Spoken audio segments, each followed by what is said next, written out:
பொதுவாக போலீஸ் அதிகாரிகள் ஒரு கிரைம் சீன்ல இருந்து கிடைக்கிற ஒரு சின்ன எவிடன்ஸை வச்சு தான் அவங்களுடைய விசாரணையை ஆரம்பிப்பாங்க. அப்படி இன்னைக்கு நம்ம பார்க்க போற வழக்குல போலீஸ் அதிகாரிகளுக்கு கிடைச்ச ஒரு சின்ன தடயம் என்னன்னா, நம்ம பிளட் ப்ரெஷரோ அப்படி இல்லைன்னா பிளட் டொனேட் பண்ண போனா நம்முடைய கையில ஒரு ரோப்பு மாதிரி ஒன்று கட்டுவாங்க. அந்த மாதிரியான ஒரு ரோப்பை தான் கில்லர் இந்த வழக்கில் பயன்படுத்தியிருக்கான். இந்த வழக்கில் ஒரு ஃபேமிலியை பற்றி ஒரு சைடு பார்த்துக்கிட்டு வரலாம், இன்னொரு பக்கம் போலீஸ் அதிகாரிகளுடைய விசாரணையை பற்றி பார்த்துக்கிட்டு வரலாம்.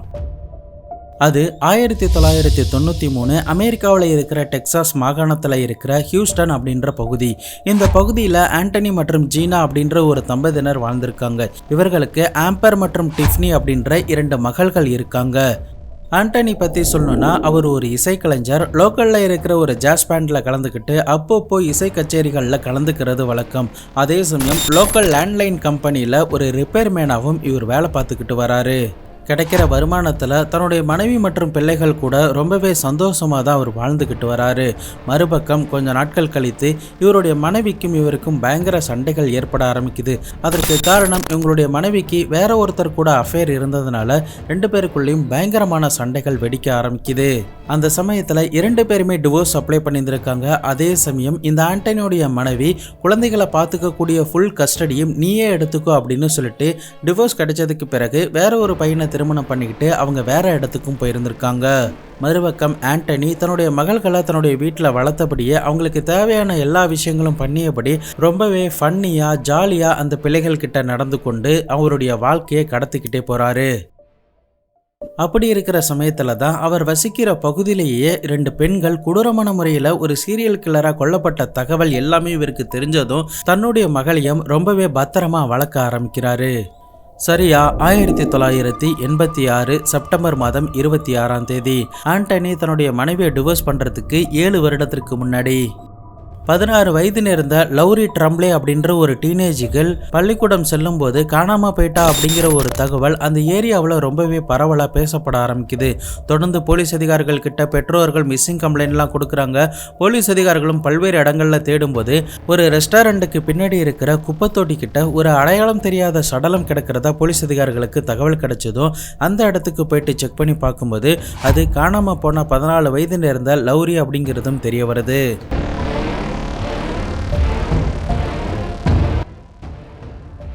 உடனடியாக போலீஸ் அதிகாரிகள் பிரேத பரிசோதனைக்காக அந்த சிறுமியுடைய சடலத்தையும் அனுப்பி வைக்கிறாங்க.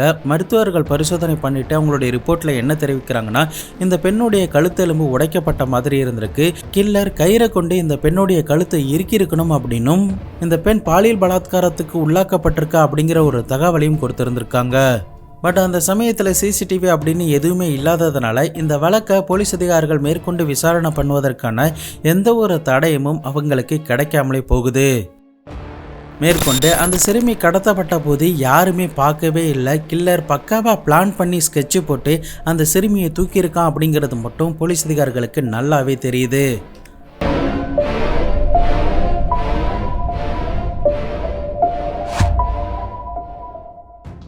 அதன் பிறகு சரியா 6 வருடம் கழித்து ஏப்ரல் 16, 1992 வாக்குல ஹியூஸ்டன்ல இருக்கிற டைரி குயின் அப்படின்ற ஒரு பகுதி அன்றைய நாள் காலை 10 மணி வாக்கில் ஒரு டெலிவரி மேன் தன்னுடைய ட்ரக்கை ரோட்டோரமாக நிப்பாட்டி இருந்திருக்காரு. அப்போ அவர் ட்ரக்கில் இருந்து எகிரி கீழே குதிக்கும் போது வலிக்கு விழுந்துடவும் செய்கிறாரு. என்னடா அது வலிக்கு விழுந்துட்டோம் அப்படின்னு சொல்லி பார்க்கும்போது தான் அவர் விழுந்தது ஒரு சடலத்து மேலே அப்படிங்கிறது அப்போதான் அவருக்கு தெரிய வர ஆரம்பிக்குது. பதறிப்போன அந்த டிரைவர் உடனடியாக பக்கத்தில் இருக்கிற போலீஸ் ஸ்டேஷனுக்கு தகவலையும் கொடுத்திருந்திருக்காரு. போலீஸ் அதிகாரிகளும் சம்பவ இடத்துக்கு வந்து செக் பண்ணி பார்க்கும்போது அந்த பெண்ணுடைய முகம் போன்ற விஷயங்கள் எல்லாமே அடையாளம் தெரிஞ்சிருந்திருக்கு. இதனால் சுற்று வட்டாரத்தில் ஏதாவது மிஸ்ஸிங் கம்ப்ளைண்ட் ஃபைல் ஆகிருக்கா அப்படின்னு சொல்லி செக் பண்ணி பார்க்கும்போது மரியா அப்படின்ற ஒரு பெண்ணை காணும் அப்படின்னு சொல்லிட்டு மரியாவுடைய அப்பா கம்ப்ளைண்ட் கொடுத்தது தெரிய வர ஆரம்பிக்குது. இதனால் போலீஸ் அதிகாரிகள் உடனடியாக மரியாவுடைய அப்பாவை ஸ்பாட்டுக்கு வர வச்சு அடையாளம் காண சொல்லும்போது அது தன்னுடைய மகள் தான் அப்படின்னு சொல்லிட்டு அவர் அடையாளமும் காட்டியிருந்திருக்காரு. தொடர்ந்து போலீஸ் அதிகாரிகள் அங்கே இருக்கிற தடயங்கள் எல்லாத்தையுமே சேகரித்து பிரேத பரிசோதனைக்காக சடலத்தையும் அனுப்பி வைக்கிறாங்க. அதன் பிறகு அந்த அட்டாப்சி ரிப்போர்ட்ல என்ன வருதுன்னா, இந்த பெண் பாலியல் பலாத்காரத்துக்கு உள்ளாக்கப்பட்டிருக்கா அப்படின்னும், இவங்களுடைய கழுத்துல ஒரு கயிறை கொண்டு யாரோ இறுக்கியிருக்காங்க, அதனால தான் இறந்து போயிருக்காங்க அப்படிங்கிற ஒரு தகவலையும் கொடுத்துருக்காங்க. இந்த மரியாவை பற்றி சொல்லணும்னா, இவங்க ஸ்பானிஷ் பேசக்கூடிய ஒரு பெண். இவங்க அதே பகுதியில் குழந்தைகளை பார்த்துக்கக்கூடிய ஒரு அமைப்பில் ஒரு மெம்பராகவும் இருக்காங்க. மேற்கொண்டு இந்த மரியா இறக்குற சமயத்தில் ஒரு முக்கியமான தடயத்தையும் தான் சேகரிச்சுட்டு போயிருக்காங்க. அது என்னன்னா, அவங்களுடைய நகத்தில் ஒரு ரத்தம் இருந்திருக்கு.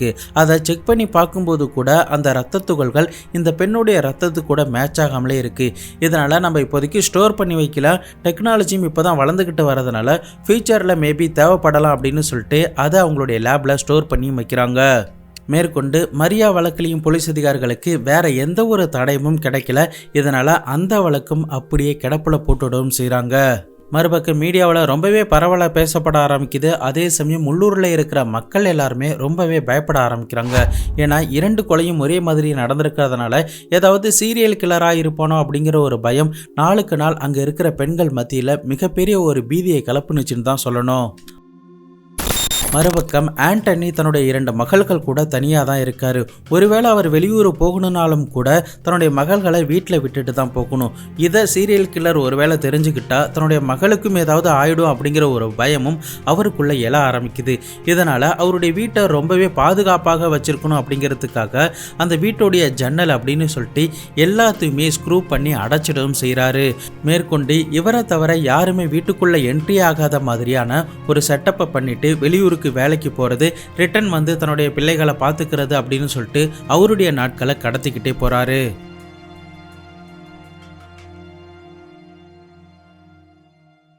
இந்த கொலைகள்லாம் பரவலாக பேசப்பட ஆரம்பிச்சதுக்கு பிறகுதான் ஆண்டனி தன்னுடைய மகள்கள் கிட்ட இந்த அளவுக்கு ஸ்ட்ரிக்டா இருந்திருக்காரு. இதனால அவர்கள் சரிவர எதுவுமே ரெடியாகாம மேக்கப் போட்டுக்கொள்ள முடியாம வெளியில எங்கேயுமே போக முடியாம ரொம்பவே கஷ்டப்படுறாங்க. அடுத்த வருடம் சரியா 1993 சமயத்தில் இவங்களுடைய வீட்டில் இருந்து ஒரு 17 நிமிஷம் டிராவல் பண்ணா இருக்கக்கூடிய ஒரு பகுதியில் செல்மா அப்படின்ற 14 வயது நடந்த ஒரு ஸ்கூல் பெண் இருக்காங்க.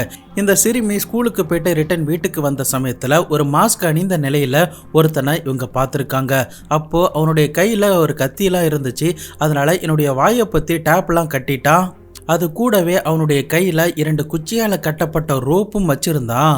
மேற்கொண்டு என்னை பெட்டில் படுக்க போட்டு என்னை பலாத்காரம் பண்ணான். அதன் பிறகு நான் அவன்கிட்ட இருந்து எஸ்கேப் ஆகி எப்படியோ வெளியில் ஓடி வந்துட்டான் அப்படின்னு பின் நாட்களில் போலீஸ் அதிகாரிகள் கிட்ட ஒரு ஸ்டேட்மெண்ட்டாக இந்த செல்மா அவர்கள் தெரிவிக்கிறாங்க. இப்போ போலீஸ் அதிகாரிகளுக்கு இந்த தகவல் கிடைச்சதுமே ஏற்கனவே 2 வழக்கில் 2 பெண்களுடைய கழுத்தில் கயிறை வச்சு இருக்கிற மாதிரி தானே இருந்துச்சு. அப்போ கண்டிப்பாக இது அந்த சீரியல் கில்லர் தான் அப்படிங்கிற ஒரு முடிவுக்கும் வந்திருக்காங்க. தொடர்ந்து போலீஸ் அதிகாரிகள் என்னதான் ட்ரேஸ் பண்ணாலும் அவங்களால அந்த சீரியல் கில்லரை பிடிக்க முடியாமலே போகுது.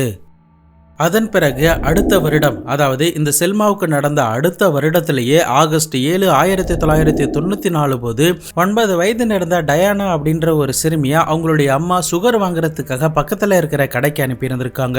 ஆனால் ரிட்டன் அந்த சிறுமி வீட்டுக்கு வராததுனால பதறிப்போன அந்த அம்மா பல்வேறு இடங்கள்ல தேடி பார்க்குறாங்க. ஆனால் எங்கேயுமே அந்த டயானா கிடைக்கவே இல்லை. இதனால பதறிப்போன டயானாவுடைய அம்மா உடனடியாக அவங்களுடைய ஹஸ்பண்டுக்கு கால் பண்ணி தெரிவிக்கிறாங்க. அதன் பிறகு 911க்கு கால் தெரிவிக்கப்பட்டு போலீஸ் அதிகாரிகள் உடனடியாக சம்பவ இடத்துக்கு வந்து பல்வேறு இடங்கள்ல தேடுறாங்க.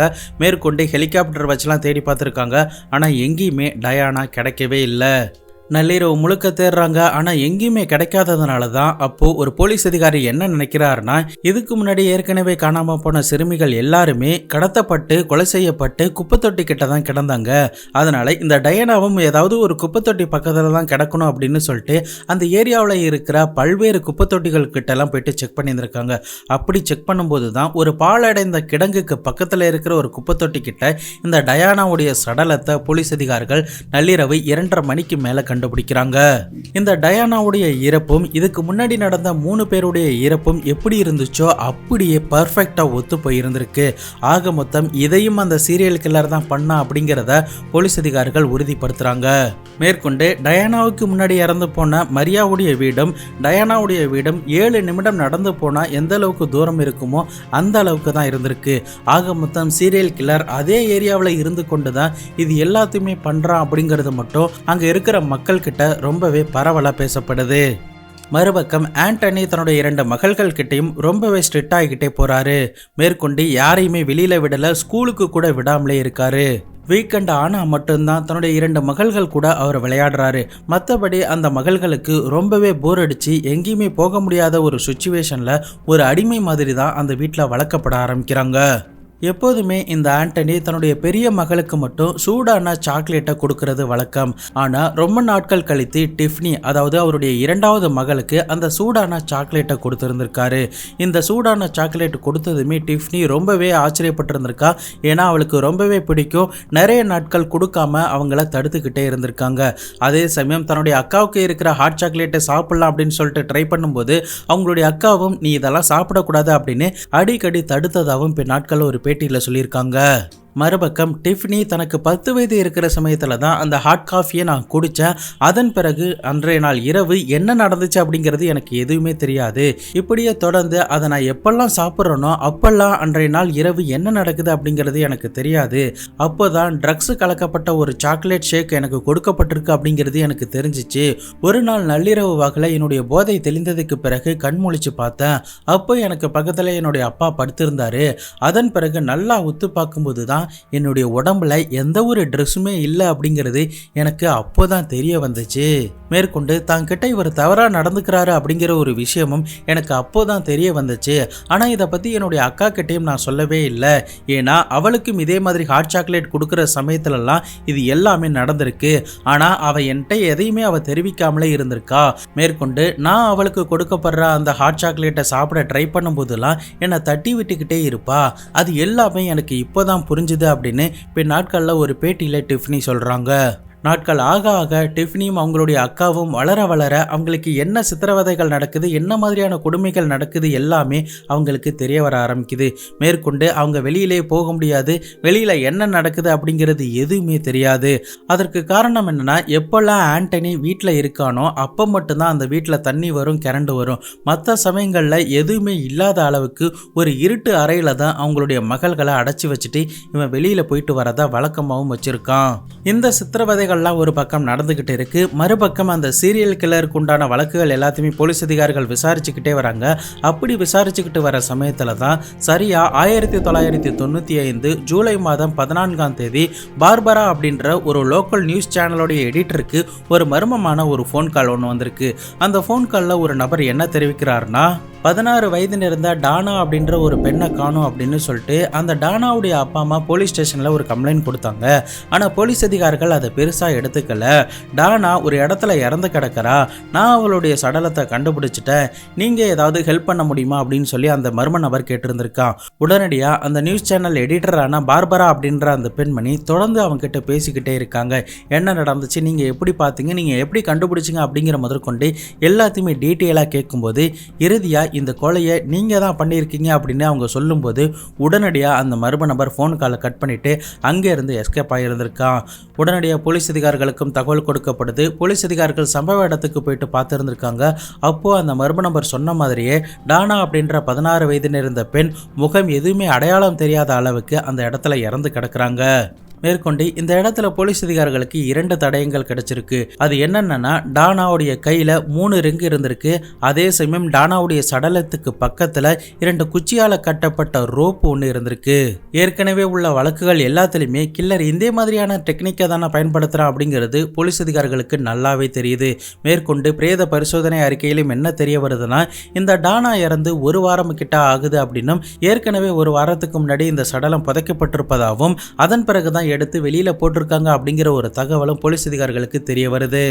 தொடர்ந்து இந்த விஷயம் அந்த ஊர் முழுக்க ரொம்பவே பரவலாக பேசப்படுறதுனால எல்லாருமே ரொம்பவே பயத்தில் இருக்கவும் செய்கிறாங்க. இறந்து போன 4 பெண்களுடைய வழக்கும் ஒரே மாதிரி தான் இருக்கு. ஆனாலும் போலீஸ் அதிகாரிகளால் தொடர்ந்து கில்லரை கண்டுபிடிக்கவே முடியல. மறுபக்கம் ஆண்டனி எமி அப்படின்ற ஒரு பெண்ணை திருமணம் பண்ணிக்கிறாரு. அதன் பிறகு தன்னுடைய 2 மகள்களையும் அழைச்சிக்கிட்டு வேற ஒரு வீட்டுக்கு போயிருந்திருக்காரு. அப்போ ஆண்டனிக்கும் எமிக்கும் செட் ஆகாததுனால 2 பேரும் பிரிஞ்சிடவும் செய்கிறாங்க. அந்த சமயத்தில் சம்மர் ஹாலிடேஸ் இந்த 2 சிறுமிகளுக்கு வந்ததுனால அந்த சிறுமிகளுடைய அத்தையான, அதாவது இந்த ஆண்டனியோடைய தங்கச்சியான ஜீனா அப்படின்ற ஒரு பெண்ணுக்கு கால் பண்ணி, நீ இந்த 2 பேரையும் அம்மாவுடைய வீட்டுக்கு அழைச்சிட்டு போ, சம்மர் முடிகிற வரைக்கும் அவங்க அங்கேயே இருக்கட்டும் அப்படின்னு தெரிவிச்சிருந்திருக்கான். ரொம்ப நாட்கள் கழித்து வெளியே போறோம் அப்படின்னு சொல்லிட்டு அந்த 2 பேருமே சந்தோஷப்பட்டாலும் ஆண்டனி மேல பயங்கர கோபத்தோட தான் இருக்காங்க. ஆண்டனியோடைய முதல் மனைவி பேரும் ஜீனா தான், அவனுடைய தங்கையுடைய பெயரும் ஜீனா தான். அதனால இந்த இடத்துல நீங்க கன்ஃபியூஸ் ஆகிக்க வேணாம். அத்தையான ஜீனாவுக்கு அந்த சிறுமிகளை அழைச்சிட்டு வர்றது ரொம்பவே சந்தோஷம்தான். அதற்கு காரணம் என்னன்னா, இந்த சிறுமிகள் ஏற்கனவே ஆபத்தில் தான் இருக்காங்க அப்படிங்கிறது எல்லாமே இந்த ஜீனாவுக்கு நல்லாவே தெரிஞ்சிருந்திருக்கு. ஏன்னா இவங்க 1993 சமயத்தில் வந்தபோது இந்த சிறுமிகள் மேலே தவறான முறையில் இவன் கை வைக்கிறது எல்லாத்தையுமே பார்த்துட்டு அந்த நாட்டுடைய ஒரு சைல்டு அமைப்பில் கம்ப்ளைண்ட்லாம் பண்ணியிருந்திருக்காங்க. அவர்கள் வந்து விசாரணை பண்ணும்போது ரொம்பவே நல்லவன் மாதிரியும் ரொம்பவே கேர் பண்ணிக்கிற மாதிரியும் நடிச்சிருந்திருக்கான். இதனால தான் ஜீனா அந்த 2 பேரையும் அழைச்சிட்டு வரதுல மிகப்பெரிய ஆர்வம் காட்டியிருந்திருக்காங்க. ஆனால் அந்த 2 பேரையும் தங்களுடைய வீட்டுக்கு அழைச்சிட்டு வந்த சமயத்தில் கூட அவங்க நார்மலாக இல்லை அப்படிங்கிறது நல்லாவே தெரியுது. இதனால உங்களுக்கு என்ன பிரச்சனை அப்படின்னு சொல்லி கேட்கும்போது அந்த 2 பெண்களும் வாயை திறக்காமலே இருக்காங்க. இறுதியாக சம்மர் லீவ்லாம் முடிந்ததுக்கு பிறகு வீட்டுக்கு போகிற முதல் நாள் தான் ஆண்டனியோடைய இளைய மகளான டிஃப்னி அவங்களுடைய அத்தையான ஜீனா கிட்ட ரொம்பவே பயங்கரமாக கோவப்பட்டிருந்திருக்கா. உன்னுடைய சகோதரன் மட்டும் ஏன் இப்படி இருக்கான், அவன் மட்டும் என் கையில் கிடைச்சா நான் இப்படியே தான் அடிச்சு கொள்ளும் அப்படின்னு சொல்லிட்டு பக்கத்தில் இருக்கிற ஒரு வெள்ளை கலர் ஷீட்டை கண்ணா பின்னான்னு குத்தியே உடைச்சிருந்திருக்காங்க. இறுதியா டிஃப்னி தனக்கு நடக்கிற எல்லாத்தையுமே அந்த அத்தை கிட்ட சொல்லியிருந்திருக்காங்க. மறுபக்கம் ஆம்பர் இதை பற்றி எதுவுமே தெரிவிக்காமல் இருந்தாலும் இறுதியா அவங்களுடைய சைலன்ஸை அவங்க ஓப்பன் பண்ண ஆரம்பிச்சிருக்காங்க. அப்போதான் தன்னுடைய சகோதரன் எந்த அளவுக்கு ஒரு அரக்கன் அப்படிங்கிறது அந்த பெண்மணிக்கு தெரிய வர ஆரம்பிக்குது. மறுபக்கம் போலீஸ் அதிகாரிகள் அந்த சீரியல் கில்லரை பற்றி தீவிரமாக விசாரிச்சுக்கிட்டே வராங்க. இந்த பக்கம் ஜீனா தன்னுடைய சகோதரனுடைய மகள்களை அழைச்சிக்கிட்டு போலீஸ் ஸ்டேஷனில் நடந்த எல்லாத்தையுமே தெரிவிக்கிறாங்க. அதன் அடிப்படையில் போலீஸ் அதிகாரிகள் ஆண்டனியை கூப்பிட்டு விசாரணை பண்ணும்போது ஆதாரம் எதுவுமே இல்லாததுனால அவனை கைது பண்ண முடியாமலே போகுது. பொதுவாக யாரையாவது கூப்பிட்டு விசாரணை பண்ணுறாங்கன்னா அவங்களுடைய ஃபிங்கர் பிரிண்ட், டிஎன்ஏ அப்படின்னு சொல்லிட்டு எல்லாத்தையுமே எடுத்துக்கொண்டு டேட்டா பேஸில் ஸ்டோர் பண்ணி வைப்பாங்க. பின்வரும் நாட்களில் எங்கேயாவது பயன்படலாம் அப்படின்னு சொல்லிட்டு இது எல்லாத்தையுமே பண்ணுவாங்க. அதே மாதிரி தான் அன்றைய நாள் ஆண்டனி டிஎன்ஏவும் போலீஸ் அதிகாரிகள் எடுத்து அவங்களுடைய டேட்டா பேஸ்ல சேவ் பண்ணியிருக்காங்க. தொடர்ந்து போலீஸ் அதிகாரிகள் அந்த சீரியல் கில்லர் வழக்கை அப்படியே விட்டுடவும் செய்கிறாங்க. மறுபக்கம் ஆண்டனியோடைய வழக்கும் அப்படியே கிடப்பில் போகவும் செய்யுது. இந்த சமயத்தில் தான் சரியாக 2003 வாக்கில் அந்த மாநில கவர்மெண்ட் அந்த சிட்டியில் புதுசாக ஒரு டிஎன்ஏ லேபை ஃபிக்ஸ் பண்ணுறாங்க. அந்த சமயத்தில் தான் போலீஸ் அதிகாரிகள் அந்த இறந்து போன 4 பெண்களுடைய கேஸை ரீஓப்பன் பண்ணி அதில் கிடைச்ச முக்கிய தடயமான, அதாவது மரியாவுடைய நகத்தில் இருந்து எடுக்கப்பட்ட இரத்த துகள்களை டிஎன்ஏ லேபுக்கு அனுப்பி வச்சு டெஸ்ட் பண்ணி பார்க்குறாங்க. அப்படி டெஸ்ட் பண்ணி பார்க்கும்போது அது அவங்களுடைய டிஎன்ஏ இல்லை, அதாவது இறந்து போன மரியாவுடைய டிஎன்ஏ இல்லை, ஒரு ஆணுடைய டிஎன்ஏ அப்படின்னு மட்டும் தெரிவிக்கிறாங்க. உடனடியாக அந்த டிஎன்ஏவை அந்த நாட்டோடைய டேட்டாபேஸில் செக் பண்ணி பார்க்கும்போது தான் 17 வருடங்களாக தேடப்பட்டுக்கிட்டு இருக்கிற அந்த சீரியல் கில்லரை அப்போ தான் போலீஸ் அதிகாரிகள் கண்டுபிடிக்கிறாங்க. அந்த சீரியல் கில்லர் வேற யாருமே கிடையாது, இந்த ஆண்டனி தான். இந்த ஆண்டனியுடைய டிஎன்ஏ பர்ஃபெக்டாக மேட்ச் ஆகிருந்திருக்கு. உடனடியாக போலீஸ் அதிகாரிகள் ஆண்டனியை போயிட்டு கைது பண்ணி கஸ்டடியில் எடுத்து விசாரணை பண்ணும்போது மரியாவை நான் தான் கொலை பண்ண அப்படிங்கிற ஒரு உண்மையை ஒத்துக்கொள்ளவும் செய்கிறான். மேற்கொண்டு போலீஸ் அதிகாரிகள் அடுத்ததாக அவங்க கேட்கறதுக்கு முன்னாடியே நான் மரியா மட்டும் இல்லை நிறைய பேரை கொலை பண்ணியிருக்கான் அப்படின்னு தெரிவிக்கிறான். கிட்டத்தட்ட 9 இருந்து 21 வயதுக்குள்ளே இருக்கிற பெண்கள் தான் என்னுடைய டார்கெட். 60க்கும் மேற்பட்ட பெண்களை நான் இந்த மாதிரி கொலை பண்ணியிருக்கேன் அப்படின்னு தெரிவிக்கிறான். ஆனால் போலீஸ் அதிகாரிகளுக்கு கிடைச்சதோ 4 பேருடைய சடலங்கள் மட்டும்தான். இவன் கிட்ட இருந்து ஒரு 14 வயது சிறுமி தப்பிச்சிருந்திருப்பா. அந்த சிறுமி போலீஸ் அதிகாரிகள் கிட்ட என்ன தெரிவிச்சானா, ஹைட்டா 6 அடி இருக்கக்கூடிய ஒரு வெள்ளக்கார ஆண், அவனுடைய கண்கள் ப்ளூ கலர்ல இருந்துச்சு அப்படின்னு தெரிவிச்சிருந்திருக்கா. அது எல்லாமே இந்த ஆண்டனி கூட பர்ஃபெக்டா மேட்ச் ஆயிருந்திருக்கு. மேற்கொண்டு இவனுடைய வீட்டில் அந்த 2 குச்சிகளுக்கு நடுவில் கட்டப்பட்ட கயிறு போன்ற ஒரு வெப்பனை இவன் பயன்படுத்தி தான் இந்த பெண்களை கொலை பண்ணியிருக்கான் அப்படிங்கிறது தெரிஞ்சதும் அவனுடைய வீட்டை செக் பண்ணி பார்க்கும்போது அந்த இடத்துல இந்த மாதிரியான வெப்பன் எல்லாமே கிடைச்சிருந்திருக்கு. மறுபக்கம் இவங்களுடைய மகள்கள் இது எல்லாத்தையுமே கேட்டதும் மிகப்பெரிய அளவுக்கு அதிர்ச்சி ஆயிருந்திருக்காங்க. சீரியல் கில்லர் கிட்ட இருந்து எங்களை காப்பாற்றணும் அப்படின்னு சொல்லிட்டு தானே எங்களை வெளியிலேயே விடாம வீட்டுக்குள்ளேயே அடைச்சி வச்சிருந்தாரு, அதன் பிறகு எங்களையே பலாத்காரம் பண்ணாரு அப்படின்னு ஆச்சரியப்பட்டு உடனடியாக போலீஸ் அதிகாரிகள் கிட்ட மேலும் சில தகவல்கள் எல்லாமே தெரிவிக்கிறாங்க. மேற்கொண்டு ஆண்டனி கிட்ட நீ ஏன் இந்த மாதிரிலாம் பண்ண அப்படின்னு சொல்லி கேட்கும்போது அவன் என்ன சொல்றான்னா, நான் சின்ன வயதில் இருக்கும்போது என்னுடைய அப்பா என்னை பயங்கரமாக அடிப்பாரு, என்னுடைய ஃபேமிலியே ஒரு மிலிட்ரி ஃபேமிலி தான். மேற்கொண்டு என்னுடைய அப்பா பயங்கரமாக அடிக்கிறதுனால நான் பக்கத்து வீட்டில் இருக்கிற பூனையை ஒரு முறை கொன்று ரசித்தேன். அது மட்டும் இல்லாமல் பக்கத்து வீட்டில் இருந்த பெண்ணையும் நான் இதே மாதிரி பலாத்காரம் பண்ணலாம் ட்ரை பண்ணேன். மேற்கொண்டு என்னுடைய சகோதரியோடைய ஃப்ரெண்ட்ஸ் எல்லாத்தையுமே கூட நான் இந்த மாதிரிலாம் பண்ணியிருக்கேன் அப்படின்னு தெரிவிக்கிறான். இதை கேட்கும்போது தான் போலீஸ் அதிகாரிகள் இவன் எவ்வளோ பெரிய ஒரு சைக்கோ சைக்கோத்தனத்தோட இவ்வளோ நாட்கள் வாழ்ந்துக்கிட்டு இருக்கான், இந்த சொசைட்டியில் சுற்றிக்கிட்டு இருந்திருக்கான் அப்படிங்கிறது எல்லாமே ஒருவித பயத்தை அவங்களுக்கு கிளப்பவும் செஞ்சிருந்திருக்கு. மறுபக்கம் இந்த ஆண்டனியோடைய இளைய மகளான டிஃப்னி என்ன சொல்கிறான்னா, இவருக்கு கண்டிப்பாக நீங்கள் டெத் பெனால்ட்டி தான் கொடுக்கணும். ஏன்னா நாங்கள் அந்த அளவுக்கு சித்திரவதைகள் அனுபவிச்சிருக்கோம், இறந்து போனவங்களும் அதே மாதிரி தான் சித்திரவதைகள் அனுபவிச்சிருப்பாங்க. அதனால இவரை வெளியிலேயே விடாதீங்க, மரண தண்டனை கொடுங்க அப்படின்னு தெரிவிக்கிறாங்க. அதுக்கு ஏற்ற மாதிரியே இவனுக்கு உண்டான எல்லா ஆதாரங்களும் கோர்ட்டில் ஸ்ட்ராங்காக அமையவும் செய்து இறுதியா நீதிமன்றம் 2007 சமயத்தில் இவனுக்கு மரண தண்டனையை அறிவிக்கிறாங்க. இந்த மரண தண்டனை வழக்கு தொடர்ந்து 11 வருடங்கள் கிட்ட நடக்குது. இறுதியா 2018 வாக்கில் லீத்தல் இன்ஜெக்ஷன் மூலியமா அவனுக்கு மரண தண்டனை கொடுக்கப்பட்டு அவன் சாகடிக்கப்படுறான். ஒரு சின்ன வயதில் ஏற்படுற ஒரு சில மாற்றங்கள் அவங்களுடைய வாழ்க்கையில் எவ்வளவு பெரிய பாதிப்பை ஏற்படுத்துது அப்படிங்கிறது இந்த ஆண்டனியோடைய சம்பவம் நமக்கு உணர்த்தும் அப்படின்னு நான் நம்புகிறேன்.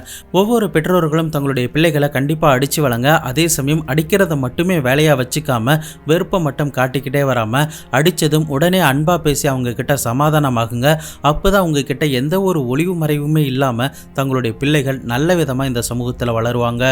எதிர்காலத்தில் ஆண்டனி மாதிரியான ஆட்கள் நம்முடைய நாட்டிலையும் உருவாகிடக்கூடாது அப்படிங்கிறதுக்காக தான் இந்த ஒரு பதிவு.